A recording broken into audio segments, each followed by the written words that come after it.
En el seminario no generado de hoy vamos a tener de expositor a Lorenzo Tapia Schulze, que estudió su magíster en matemática computacional y aplicada en la Universidad de Erlangen.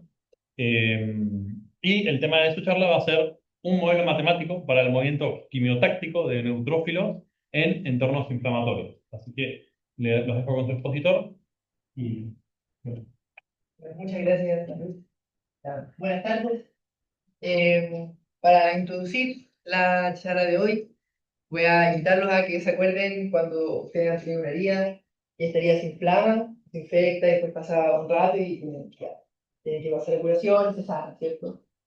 Este proceso de que uno tiene una herida y se inflama, justamente, surge por la actividad de unas células en nuestro cuerpo que se llaman neutrófilos, aquí puedo indicarlo así, neutrófilos, que constituyen la primera barrera de nuestro sistema inmune, ¿cierto?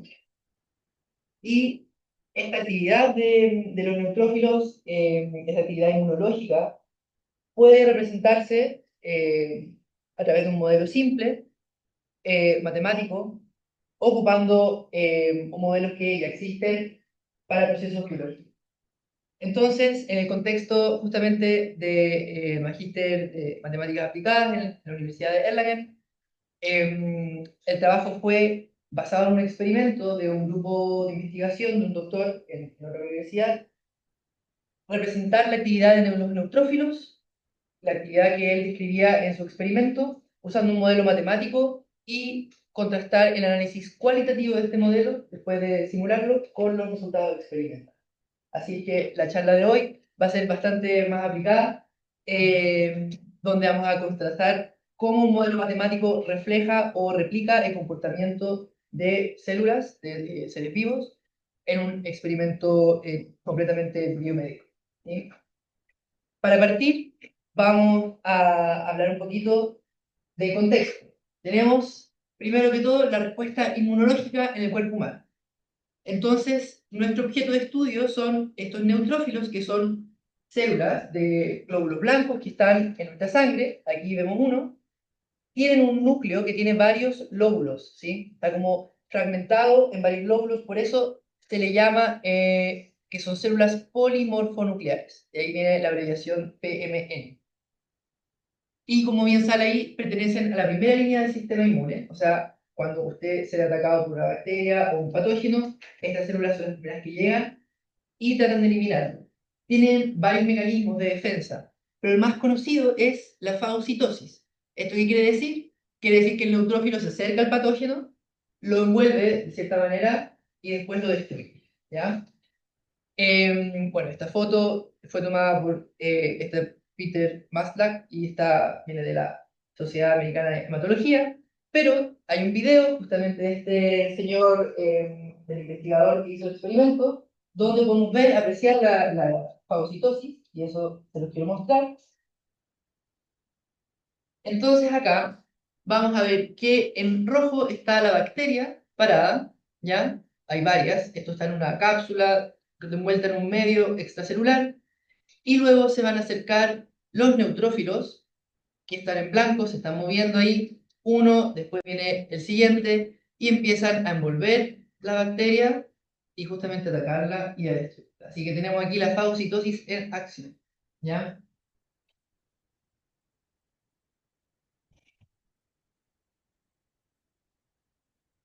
Mira, ahí ya habría muerto, ha muerto justamente la bacteria, pero también el neutrófilo, ¿sí? ¿Por qué? Porque los mecanismos de defensa muchas veces recurren recurren al mecanismo de destrucción celular. Una vez que el neutrófilo termina su labor, tiene que morir. ¿Ya? La siguiente, entonces, nos va a indicar, bueno, esta herida ocurre en cualquier parte del cuerpo. ¿Cómo sabe un neutrófilo que está, qué sé yo, en la rodilla, que tiene que llegar al hombro, si es que tengo una herida ahí? Y ese proceso, justamente, responde al movimiento de la quimiotaxis, ¿ya? ¿Qué quiere decir esto? Bueno, taxis viene del movimiento y quimio viene o está asociado a lo químico. Quiere decir que hay un movimiento de una de un objeto, de un microorganismo, que responde a la señal química de un quimioatractor. ¿Y este atractor cómo se va a llamar? Quimioatractor, ¿sí? Entonces, aquí quizás conviene hacer un dibujito. Tenemos, por ejemplo, bueno, vamos a tener algún compuesto, qué sé yo, una proteína o algo así. Y vamos a tener la célula quizás acá abajo. Y esta empieza a fluir aquí en la sangre, ¿cierto? Empieza a crear un gradiente. Y entonces esta célula tiene un receptor, digámoslo, un receptor aquí, que se da cuenta, ok, acá está la señal química y el receptor le dice, para allá está aumentando. Entonces la célula empieza a moverse en la dirección donde se concentra este quimiotractor, ¿sí? Eso es la quimiotaxis, en el caso de las células o de bacterias, que también ocurre. Y el típico caso más de caricatura es cuando usted puede, no sé, sentir el olor a comida que sale de la cocina y el típico monito animado que lo va siguiendo. Eso también es la quimiotaxis, ¿sí? La señal química es este olor que viene de la comida y uno es el que se mueve así ya. En el cuerpo humano, entonces, o en este contexto de la herida, tenemos quimios atractores que corresponden a, acá al final, residuos de la biodegradación, porque la bacteria entra y es ¿cómo se dice? Una hábitat diferente, entonces empieza a degradarse, y el experimento en particular tiene este componente que es un tripéptido llamado FMLP, que se empieza a liberar y este neutrófilo tiene receptores especiales para este tripéptido, ¿sí? Entonces este receptor le dice, ah, ok, usted tiene que irse para esta dirección. ¿Bien? Ahora, vamos a unir entonces esta quimiotaxis con la actividad inmunológica, ¿sí? Con la respuesta inmunológica. Una vez que el neutrófilo ha recibido la señal del quimiotractor, empieza a ocurrir una cascada metabólica en la célula.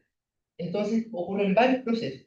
El neutrófilo se activa porque recibe la señal, ok, tengo que ir hacia allá, y adentro se tiene que activar el mecanismo de defensa. Entonces, cuando tenemos esta interacción quimiotractor-neutrófilo, adentro de la célula ocurre un proceso que se llama estallido respiratorio. ¿Y qué quiere decir esto? Que hay una enzima en particular que se ensambla dentro del neutrófilo, que es esta enzima que yo dibujé aquí, está dibujada a mano, pero tiene más o menos esta forma. Y esta enzima, ¿qué es lo que hace? Consume mucho oxígeno para producir las sustancias tóxicas que después dañan a toda la estructura bioquímica de la bacteria. Y así esta bacteria puede morir, ¿sí? Entonces, este proceso, este estallido respiratorio, está descrito igual de hace varias décadas experimentalmente. Ya habían medido las concentraciones de oxígeno, o sea, ¿cómo se dice? La velocidad de consumo de oxígeno en contextos inflamatorios y se daban cuenta que siempre había un pic cuando empezaba esta interacción del quimiotractor con el neutrófilo. Y lo habían llamado en inglés oxidative burst, por eso el OV, ¿ya? Ahora, una enzima, ¿qué es lo que hace? Consume algo, una función a fin de cuentas, no una función, pero con elementos bioquímicos. Entonces, tiene un sustrato y entrega un producto. Y este producto son, en este caso, especies reactivas de oxígeno, o Reactive Oxygen Species en inglés, por eso el ROS, que justamente van a dañar la estructura molecular de la bacteria. Así va a morir. Los más conocidos que les puse aquí, el primero que se le llama también superóxido, acá el agua oxigenada comúnmente, o peróxido, y el último es el ácido hipocloroso, son los que más daño hacen a la bacteria. Pero también al neutrófilo, por eso el neutrófilo se muere después de matar a la bacteria, ¿no?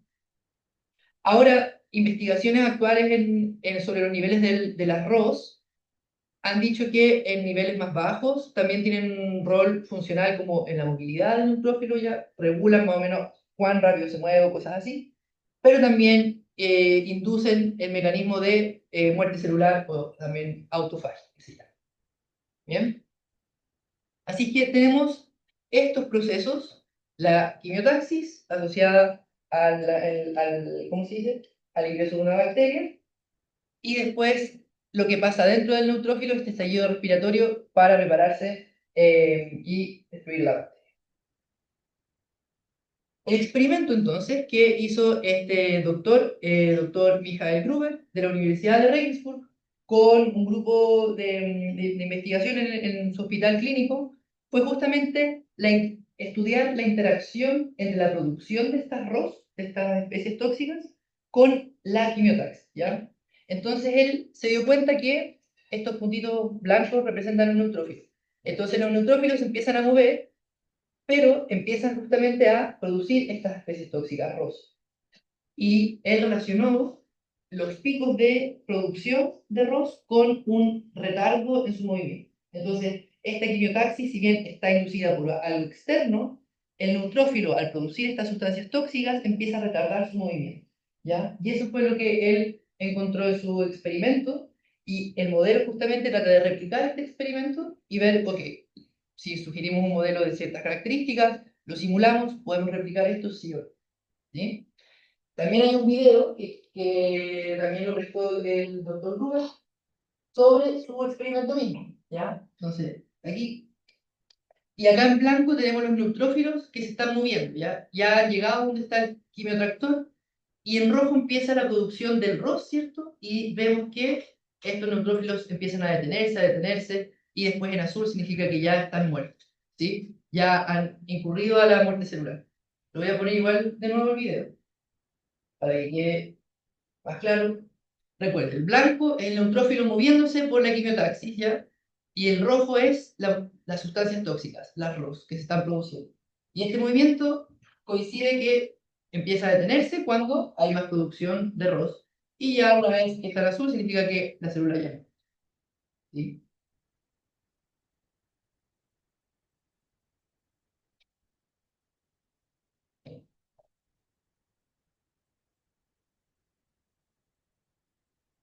Bien. Em, entonces, ¿cuáles son los procesos que vamos a considerar para este modelo matemático? En la célula pasan varias cosas, así que no solamente tenemos esta quimiotaxis y la producción de ROS, sino que también podemos considerar todo lo que está pasando en paralelo, ¿cierto? Hay pasos intermedios también que no podemos, o en este modelo al menos no se consideró. Vamos a tener, primero que todo, la interacción entre el quimiotractor, que es el FMLP, con el neutrófilo, ¿ya? Entonces esta flechita quiere decir que acá interactúan estos dos. Y este neutrófilo, ¿qué es lo que hace con esta enzima? Va a generar esta reacción enzimática. Con el oxígeno va a producir la molécula tóxica ROS, y a su vez tenemos otra enzima presente en la célula que degrada estas ROS de vuelta al oxígeno, ¿ya? Entonces tenemos una especie de reacción reversible, aunque sean dos enzimas diferentes las que están involucradas en nuestro proceso, ¿sí? Por lo tanto, en el modelo vamos a tener estas tres variables. Primero, la densidad celular, que corresponde a los neutrófilos, por eso le llamamos N. Después, la concentración del quimiotractor, le vamos a llamar F, no solamente por función, sino que porque es FMLP. ¿Sí? Y la concentración de ROS, vamos a considerar una molécula genérica tóxica que corresponde al ROS, y la vamos a llamar R, y depende, bueno, todas las funciones dependen del tiempo y del espacio, ¿ya? Entonces, con estas tres funciones, vamos a asociarle una ecuación diferencial, que va a describir o intenta describir qué es lo que está pasando en este experimento, ¿sí?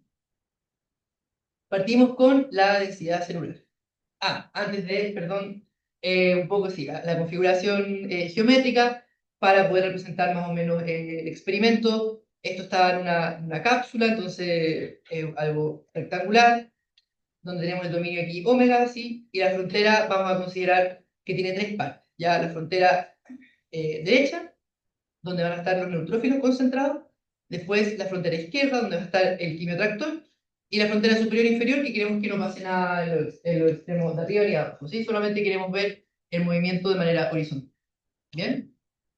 Y claro, es un espacio bidimensional, porque la verdad que la altura influye bien poco, ¿sí? O sea, la altura me refiero, la altura física, ¿no? Ahora sí, con las ecuaciones. Bien. Entonces, para la densidad celular, nosotros dijimos que tienen un movimiento quimiotáctico, ¿no? Entonces, la quimiotaxis clásica viene de un modelo que lo propusieron Keller y Sager en los años 70, para describir el movimiento también quimiotáctico de unas amebas, ¿ya? ¿Y qué es lo que tiene? ¿Qué es lo que dice este modelo? Dice que la evolución en el tiempo va a corresponder, bueno, a la divergencia de un flujo, pero este flujo tiene no solamente una contribución de la difusión, ¿sí? Porque estamos en un medio líquido, sino que también tiene una contribución quimiotáctica, ¿sí? Entonces, ¿qué quiere decir? Que la célula N se mueve en dirección al gradiente del quimiotractor. Entonces ahí tenemos el gradiente del eje, y acá aparece un factor que es este GDR. En el modelo clásico se llama factor quimiotáctico y puede ser una constante que está asociada al quimiotractor, o también ya algunos modelos incorporan una función que depende del N o del F. Eso es lo común, ¿sí? O sea, una función que depende del microorganismo que se está moviendo o de la sustancia atractora. Pero en este trabajo, ¿qué es lo que dijimos? Bueno, la quimiotaxis tiene un impacto de parte de la molécula tóxica, de la ROS, ¿cierto? Entonces, cambiemos esta función G y propongamos una que dependa justamente de la ROS, de manera tal que haya un retardo una vez que tengamos producción de la molécula. Por eso, proponemos de manera así bastante simple, bueno, G va a ser igual a un parámetro, un positivo, G0, ya que está asociado netamente al quimiotractor, pero el factor del arroz va a estar aquí incluido en una fracción, ¿cierto? Entonces, R1, R2 son parámetros positivos, arbitrarios, pero lo importante es que el R aparece en el denominador porque queremos justamente que sea un retardo, una vez que haya producción. Entonces, aquí tenemos este flujo quimiotáctico y luego tenemos en el modelo o en el experimento un término de degradación. ¿Por qué? Porque la célula se está muriendo al final, ¿cierto? Entonces, uno podría incluir ese término también en la ecuación. Podría decir, ok, esto también depende del ROS, así que podríamos tener una función lambda, dependiendo de R, pero en la simulación nosotros no nos metimos en la muerte celular. Ya eso en la simulación lo dejamos fuera. Solamente, claro, en teoría uno podría incluir. ¿Sí? Ahora, la segunda variable de nuestro quimiotractor tiene asociada una ecuación diferencial, también parcial, pero que ya esto es una clásica de difusión-reacción. ¿Sí? Entonces tenemos un componente de difusión, también porque estamos en un medio líquido y esto difunde. Pero acá tenemos un término que quiere representar el consumo, entre comillas, el consumo de quimiotractor por parte de la célula. Por esto mismo, ¿cierto? Por la interacción de quimiotractor con célula, vamos a decir, ok, podemos decir que esto se consume, ¿ya? Ahora, ¿qué es lo que se está consumiendo? Es el quimiotractor. Entonces, este término de acá está asociado muchas veces a la actividad enzimática, ¿cierto? Donde abajo también aparece una vez el sustrato, y acá de nuevo, por parte de la célula, por eso tenemos la N aquí, y el beta viene a ser una tasa de interacción entre la célula con el quimiotracto, ¿ya? Entonces, más o menos con fuerte interactúan estas dos variables en este proceso. Y, bueno, ¿qué son Vmax y Kf? Son constantes positivas, y en particular Vmax, lo que quisimos representar con esto fue el efecto de saturación del receptor. ¿Qué quiere decir? Que aun cuando haya una gran concentración de quimiotractor rodeando a la célula, este receptor no significa que va a siempre reaccionar cada vez más. Y llega a un tope donde no hay mayor reacción y la velocidad de la quimiotaxis se mantiene, entre comillas, constante, ¿ya? Bien. Por último, tenemos la concentración de nuestras especies tóxicas o de la ROS, ¿cierto? Esto es solamente una ecuación diferencial ordinaria porque aquí tomamos la hipótesis de que la tasa de producción en el experimento ocurra a un nivel mucho más alto ¿cómo se llama? Que la contribución que tiene este transporte, ¿ya? Nosotros dijimos, ok, vamos a hacerlo simple. Entonces, el neutrófilo produce el arroz dentro, o sea, algo intracelular, y así va avanzando, pero esa contribución, el efecto de avanzar, no es comparable con la tasa alta de producción de arroz, ¿cierto? Justamente tenemos este proceso del estallido respiratorio, que quiere decir que la célula consume mucho oxígeno para producir muchas sustancias tóxicas. Entonces, eso es lo relevante. Por lo tanto, la contribución espacial ¿cómo se dice? La ignoramos, ¿sí? Y aquí que vamos a tener un término de producción y uno de degradación, porque habíamos dicho que esto era reversible, ¿cierto? Entonces, la función más importante es la actividad enzimática que consume ¿qué cosa? Esta W, que aquí no la anoté, pero la W quiere decir la concentración de oxígeno, ¿ya?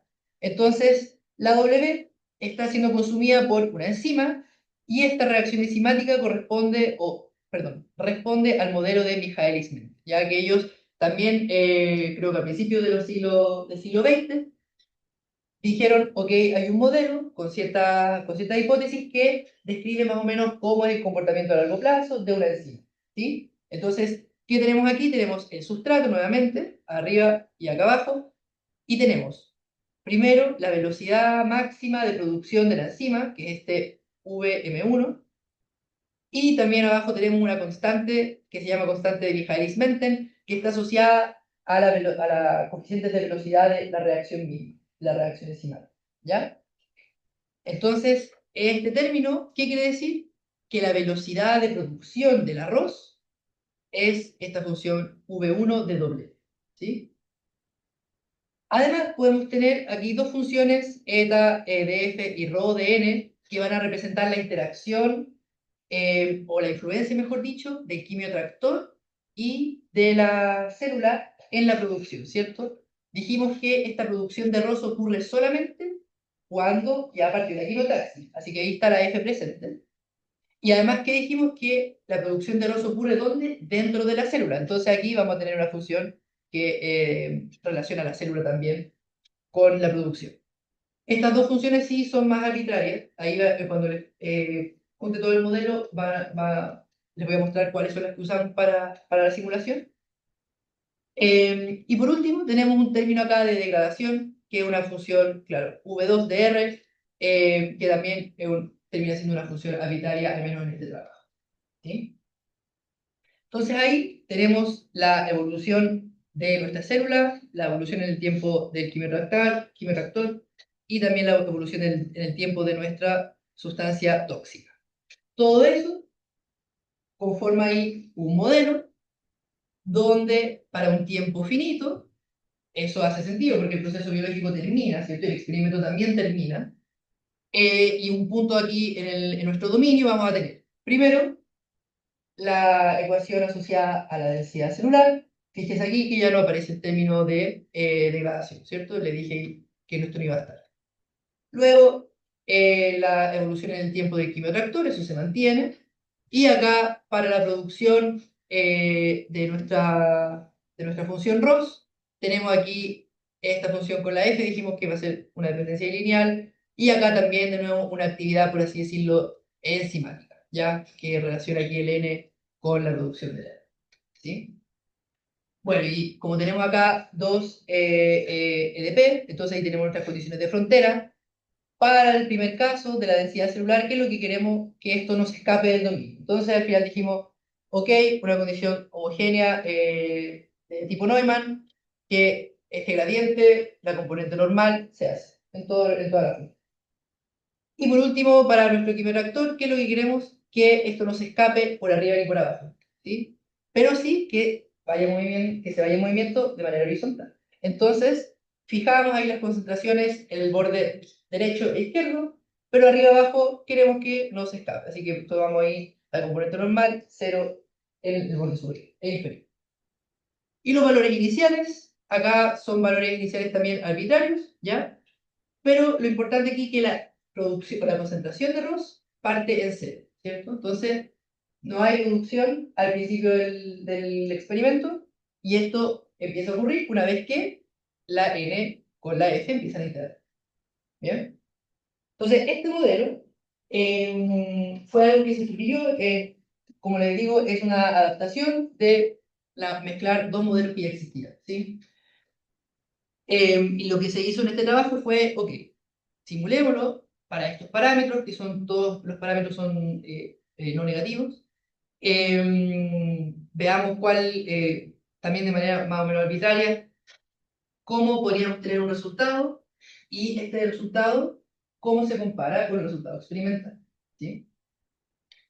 Entonces, para la simulación, bueno, se usó el paquete de ecuaciones diferenciales parciales de MATLAB, ¿ya?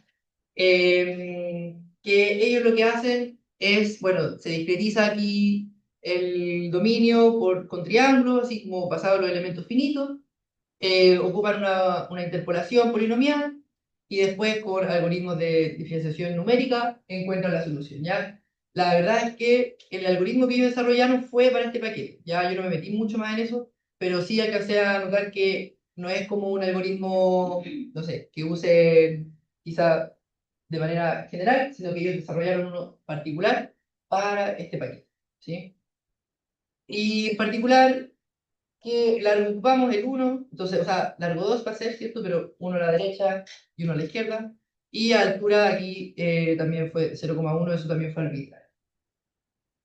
El tiempo entonces fueron 200 unidades de tiempo, pero con un pasito de 0,1, así que tenemos 2000 puntos donde se solucionó este modelo, ¿sí? ¿Y cuál es la condición con la que partimos? Fue que la densidad está concentrada al lado derecho, la densidad celular, el gradiente va a estar en teoría concentrado aquí, al lado izquierdo. Una vez que parte el experimento, se crea esta gradiente, y lo que vamos a poner lo que queremos ver es que ocurre la quimiotaxis, ¿ya? Entonces, primero para probar este modelo, consideramos un caso, quizá lo voy a anotar ahí en la pizarra, aprovechando que la tengo, para que no nos vayamos a perder. Vamos a considerar un solo caso, primero, donde tenemos que f es constante en el tiempo y además no hay degradación de Ross, ¿ya? No hay degradación de R, ¿sí? Voy a poner aquí la R más separada. Entonces, ¿por qué hacemos este primer caso? Para probar cómo funciona el modelo, para ver qué resulta, ¿sí? ¿Qué aparece si consideramos el primer escenario? Claro, una función constante en el tiempo para nuestro quimiotractor. Consideramos acá nuestra densidad que está más o menos al lado derecho, ¿cierto? ¿Y qué pasa si no hay degradación de R? ¿Ocurre la quimiotaxis, sí o no? ¿Ya? Eso es como para probar. Un primer escenario, ¿ya? Entonces aquí tenemos esta función lineal, ¿ya? Y vemos que en el primer escenario, esta curva va a representar nuestra densidad celular. Entonces, una vez que parte la simulación, estas células justamente se mueven al lado donde está el quimio atractor más elevado, ¿sí? Así que, ok, el modelo sugerido, sí, representa la quimiotaxis. Ya, esa es la primera parte. Ahora, ¿qué peculiaridad tiene este análisis? Que primero consideramos el G, este factor quimiotáctico, sin la presencia de la R, ¿ya? ¿Por qué? Porque queremos ver nomás, ¿ocurre quimiotaxis, sí o no?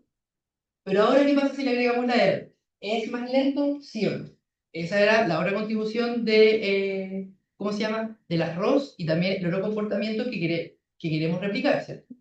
Entonces, si cambiamos esta función a la que les había propuesto con la R, en la siguiente vemos que se produce un pequeño retardo, ¿sí? Entonces ahí, si voy para atrás, esto es sin la contribución de la R, y ahora con la contribución de la R vemos que la cumbre de esta densidad celular está un poquito más atrás. Entonces eso nos da un hint, una idea, ok, este modelo, sí, ok, va a hacer que la densidad celular avance un poquitito más, ¿ya? Y ahora veamos cómo es la interacción entre la densidad celular y la producción del ROS. Recuerde que no, tenemos, ¿cómo se llama? El caso sin degradación. Entonces, vemos aquí que una vez que parte la simulación, empieza a poquito a producirse esta sustancia tóxica ROS, R, y después al final ya del experimento, las células están casi, bueno, hay un buen grupo que ha llegado al extremo, pero también vemos que la producción aquí es harto más alta y más o menos en perfil las curvas coinciden, ¿no? Entonces, esta producción está ocurriendo justamente donde está la célula. ¿ya? Y eso es también otra cosa importante que queríamos, ¿cómo se dice? Replicar en el modelo. Bien, entonces este es el primer escenario, y ahora el segundo escenario es con todas las variables, bueno, con todas las variables como les había mostrado en el modelo, ¿sí? Entonces, ahora tenemos una función de químico actor que depende del tiempo y del espacio, y también consideramos la degradación, ¿ya? Si hay degradación. Bien, ¿ya? Y ahora sí que vamos a ver cómo se compara nuestro resultado con el resultado de ahora y también con el experimento, ¿sí? Bien, entonces, tenemos aquí nuevamente la densidad celular, que está concentrada al inicio a la derecha, y acá abajo tenemos nuestro valor inicial para el quimiotractor, que aquí es de nuevo, de manera lineal, pero que en el tiempo que va a hacer va a crear un gradiente, ¿ya? Y ese gradiente, de nuevo, ya sabemos que va a atraer a la célula, pero ahora que vamos a considerar la degradación del R y vamos a ver cómo es la interacción, cómo se está moviendo. ¿Se mueve más lento? Sí o no, ¿sí? Entonces, primero, veamos la interacción de las tres variables al inicio y al final de nuestro experimento. Entonces, fijémonos, acá arriba está la densidad celular, acá al medio es la concentración de quimiotractor, y acá abajo tenemos la concentración de la sustancia tóxica ROS. Entonces, una vez que parte este experimento, vemos que las células también empiezan a moverse, se ha creado este gradiente de quimiotractor, con acá con una pendiente bien inclinada, y aquí parte la producción de ROS de una manera mucho más elevada comparado en el escenario anterior. Ya el mismo, ¿cómo se dice?, momento de tiempo, teníamos una producción más bajita, ¿sí? Pero ahora al final, se fija que las células ya casi ya no llegan aquí al extremo, ¿cierto? Se han mantenido en este, ¿cómo podría llamarlo?, tercer cuarto del dominio, siendo que tenemos aquí una concentración de quimioreactor y un gradiente mucho más inclinado, ¿cierto? Y también lo otro que vemos acá, que la producción de arroz, bueno, se mantiene igual a un nivel bastante elevado comparado al inicio, pero no tan elevado como en el caso anterior, ¿ya? En el caso anterior teníamos niveles mucho más altos, por el color estaba en niveles casi aquí arriba, en rojo, ¿cierto? Aquí, en cambio, tenemos que no, que el nivel es menos, y eso también responde a la contribución de la degradación del ROS, ¿sí? Y ahora, si vemos la interacción entre las tres variables, ¿qué podemos decir? Bueno, esta producción de ROS, primero, no solo es más baja que en el escenario anterior, pero sí pareciera tener un impacto más fuerte en la detención del movimiento de nuestras células, ¿sí? Porque muchas ya no han llegado aquí, como en el caso anterior. Entonces, este segundo escenario, donde tenemos las tres variables que están evolucionando en el tiempo, pareciera ser que nos están replicando lo que este grupo vio en su laboratorio. Y para eso, veamos cómo evoluciona la densidad celular en el tiempo, en este segundo escenario. Entonces, una vez que parte el experimento, o sea, la simulación, también tenemos que las células empiezan a moverse, ¿se da cuenta? Pero ya al tiempo, bueno, pasado la mitad del tiempo y justamente el tiempo final, vemos que la cumbre de esta densidad no pasa más allá del tercer cuarto del dominio, ¿sí? En comparación al anterior. E incluso pareciera que acá hay como una barrera implícita, ¿no? Donde la célula ya no logra cruzar más, ¿sí? Y eso, bueno, es un resultado favorable porque a partir de una adaptación simple de modelos, pareciera ser que podemos encontrar un comportamiento que vemos en nuestro cuerpo humano. Podemos comparar, en la siguiente comparamos cómo se ve el movimiento celular, el desplazamiento celular, perdón, en ambos escenarios. Entonces, arriba tenemos el primer escenario y abajo el segundo escenario en la misma momentos de tiempo, ¿sí?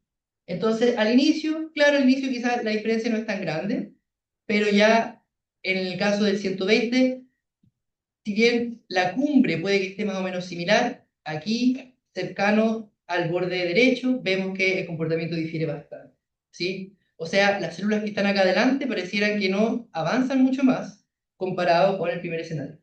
Incluso al final, pareciera que realmente empiezan a simplemente a juntarse en este sector, siendo que en el primer escenario llegaba un buen grupo hacia el otro lado, ¿sí? Em, bueno, ¿cómo se llama?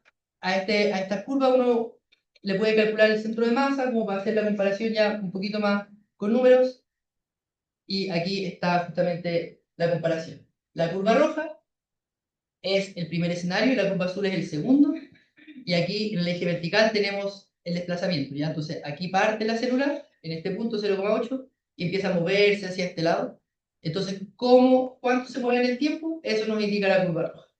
En el primer escenario vemos que cruza la mitad del dominio.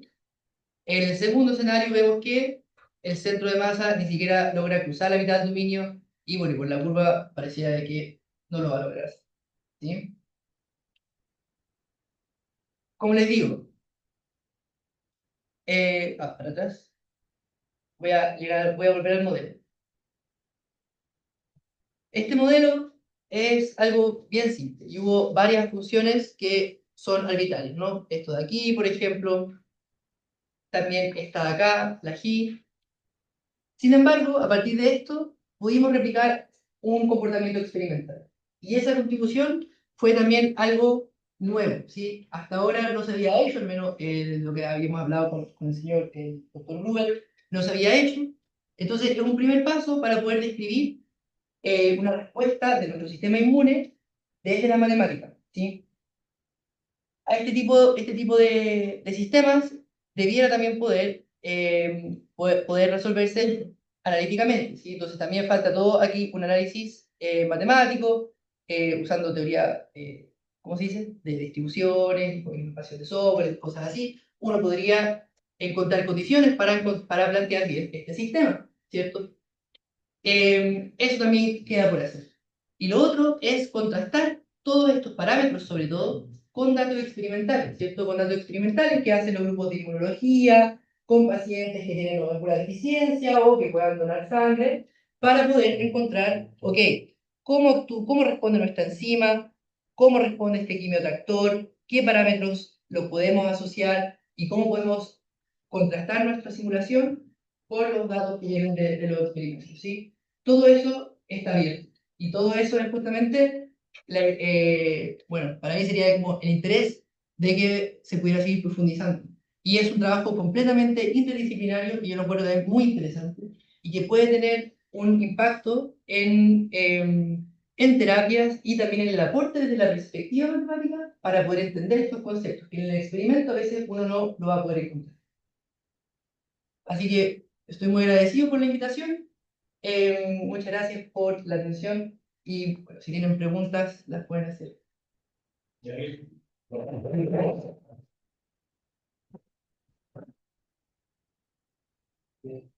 tengo una pregunta pero más general sobre cómo concluiste, ¿no? Entonces, esencialmente un modelo bien calibrado te ayuda a entender el fenómeno de una forma que los experimentos sueltos que usaste para calibrarlo no te van a ayudar, ¿no? Entonces vos por ahí entendés algo y no lo viste con los experimentos y claro, después podés confirmarlo con otro experimento, pero no puedes hacer el espacio, no puedes hacer un espacio infinito de experimentos, pero el modelo de alguna forma tiene más complejidad que los puntos iniciales. Sí. Siempre y cuando hayas hecho suposiciones razonables, ¿no? No es una interpolación, es un modelo bien pensado, ¿no? Sí.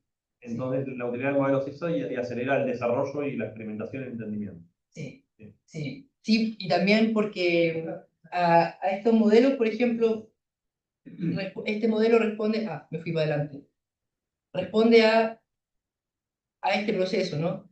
Entonces, por ejemplo, uno podría pensar, ¿qué pasa si esta flechita no existiera en un paciente? Y justamente hay pacientes, hay personas que no tienen esta enzima que degrada el arroz al oxígeno.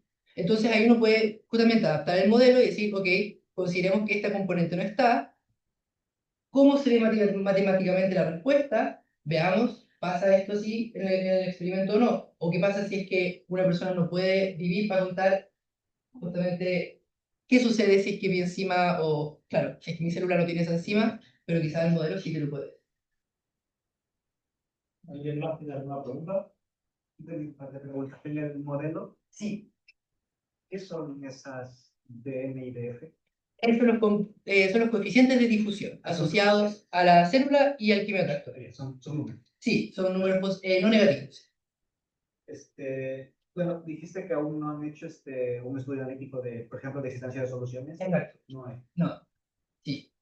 Hay estudios, o sea, hay análisis de soluciones para la quimiotaxis, por ejemplo, células madre, eso yo lo conocí, pero claro, en este modelo, incorporando sobre todo esta tercera variable, no. Pero exactamente no lineal. Ujú, sí. Y, y bueno, el experimento, si entendí bien, fue hecho en una placa. Sí, Entonces, claro, las condiciones están modeladas para replicar, o sea, para modelar el experimento como tal. sí. Y el modelo se puede modificar por No. ejemplo, porque supongo que todas esas cosas pasan a nivel del sistema circulatorio Ujú. y se puede tender el modelo ya sería extremadamente complicado. Ah, buena pregunta. La verdad, esa pregunta no me la había hecho, pero yo creo que uno podría pensarlo. Ahora, ahí yo creo que la dificultad estaría en cómo replicar, pues yo creo que matemáticamente sí se puede, ¿no? Sí. Pero replicarlo después en laboratorio, ahí no sé cómo sería. Claro, porque tenés que vos en el microscopio tenés una placa muy finita que me dices si no es refrigerante o eso, y el problema es cómo medís después algo que tenga otras geometrías. Claro. Sí, porque la matemática creo que siempre fue compleja. Sí. Sí. Bueno, entonces como una que pues no conozco mucho de esto, solo que me parece interesante que yo relaciono ese modelo con el modelo de Hawking and Huxley. No sé si lo conocen, No.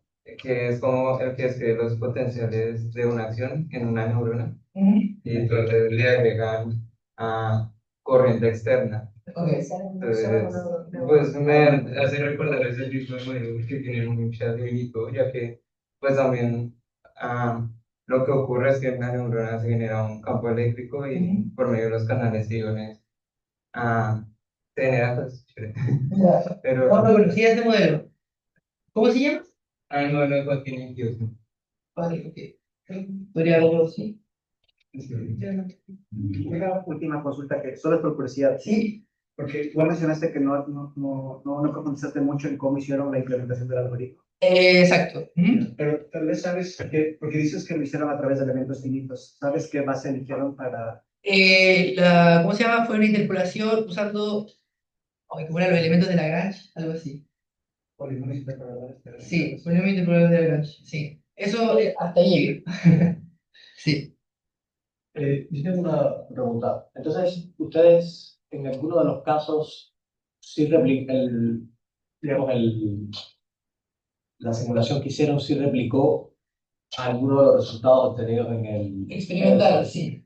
Eh, y entonces, ustedes encontraron exactamente cuáles eran las constantes.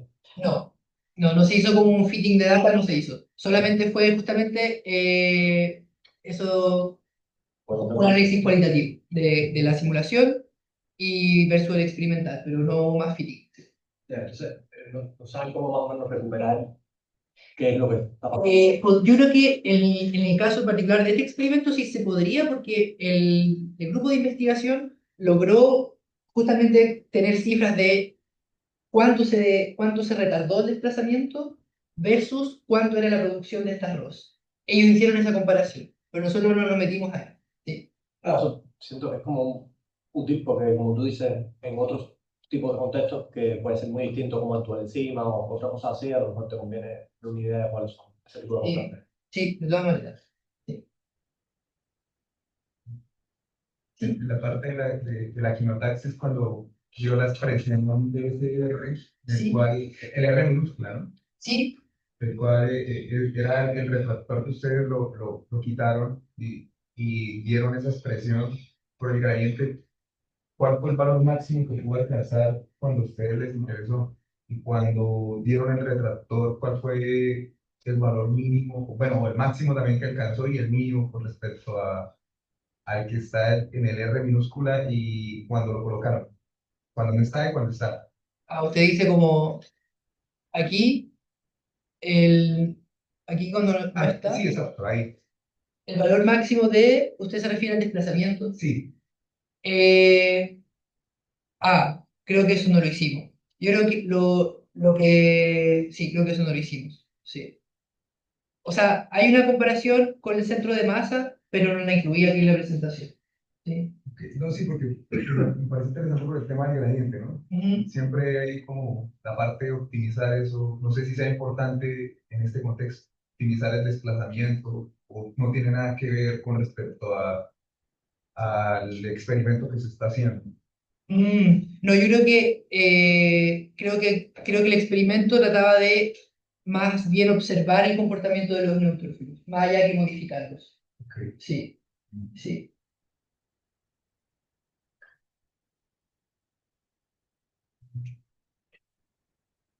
Bueno, si nadie más tiene preguntas, yo creo que podemos darle un segundo aplauso a nuestro profesor.